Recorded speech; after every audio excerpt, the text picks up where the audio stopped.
neste vídeo, um comentário sobre a compra, troca e arranjo de obreiros. A igreja como um carrinho de controle remoto nas mãos de certos líderes, além dos pastores volantes. Para quem não me conhece, eu sou a Silvana do canal Diário Pentecostal, especialista em História e Teologia do Protestantismo no Brasil. Se você ainda não é inscrito, se inscreve no canal, deixe seu curtir e compartilha com seus amigos para que mais gente conheça o canal.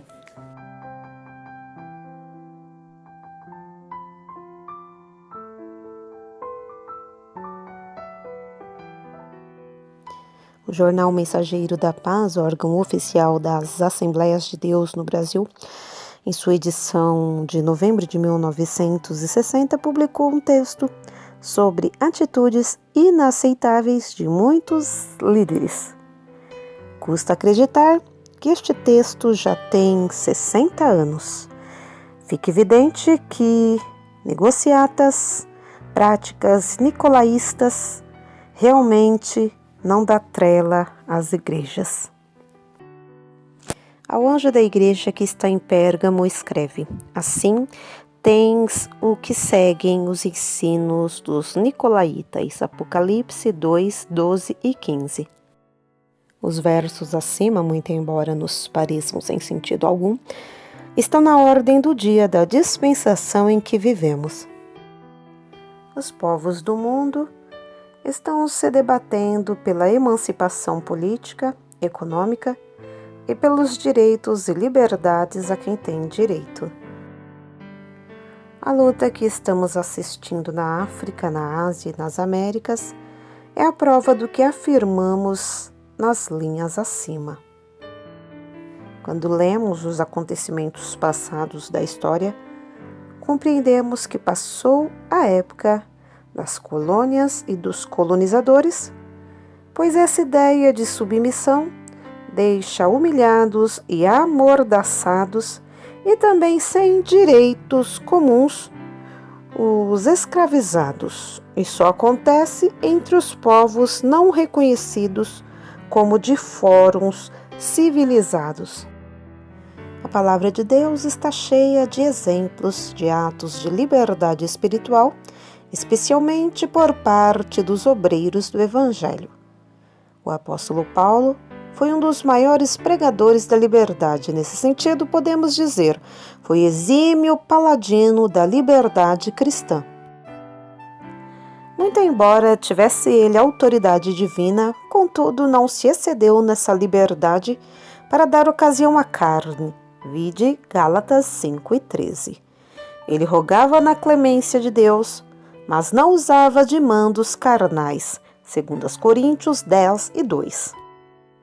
O apóstolo Pedro, embora investido de autoridade apostólica, contudo rogava e não mandava. 1 de Pedro 5 e 15. Que belo exemplo para nós, os pastores do rebanho de Deus, nos dias que correm. Infelizmente, esse espírito mesquinho de mando está entrando ou já entrou em muitos setores da obra ministerial do povo de Deus.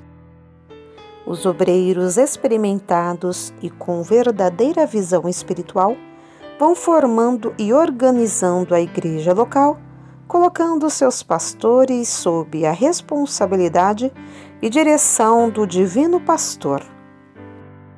Entretanto, outros, levados pelo desejo de grandeza a fim de se tornarem grandes, vão aliciando grupos de obreiros comprados, trocados e arranjados por 1001 artimanhas para fazerem deles abocanhadores de trabalhos aqui, ali e além onde se oferece uma oportunidade.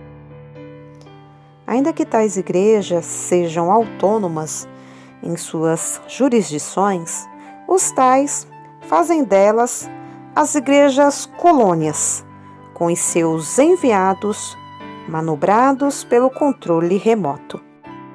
Dessa maneira, vão organizando grupos fortes de autômatos obreiros que não aprendem a andar com os seus próprios pés na direção da obra de Deus. Tais pessoas, infelizmente, estão criando denominações dentro da denominação e grupos dentro de grupos. Existem os postos de espias por toda a parte. Há também os pastores volantes, isto é, aqueles que estão prontos para se mudarem em qualquer momento a favor de seu chefe. O que será isso? Negócios são feitos com atas anteriormente passadas e autenticadas. Os crentes de nosso Senhor Jesus Cristo são comprados como fazenda de porteiras fechadas. Bem está escrito na palavra de Deus: farão de vós negócios. 2 Pedro 2 e 3. Aqui Pedro está falando de obreiros dentro da igreja. Onde estão os homens de Deus para protestarem contra essa infâmia? Onde estão os líderes espirituais sob a direção do Espírito Santo para combaterem contra essa terrível doutrina do erro? Ah, Jesus vem aí!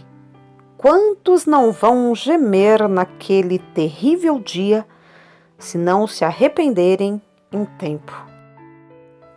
Hoje em dia é difícil fazer-se mudança na direção de Deus, pois somente se poderão fazer através de boa negociata se o campo de onde o pastor deseja sair ficar em mãos dos chefes governadores de colônias e, infelizmente, tais pessoas não veem que estão fora do plano de Deus.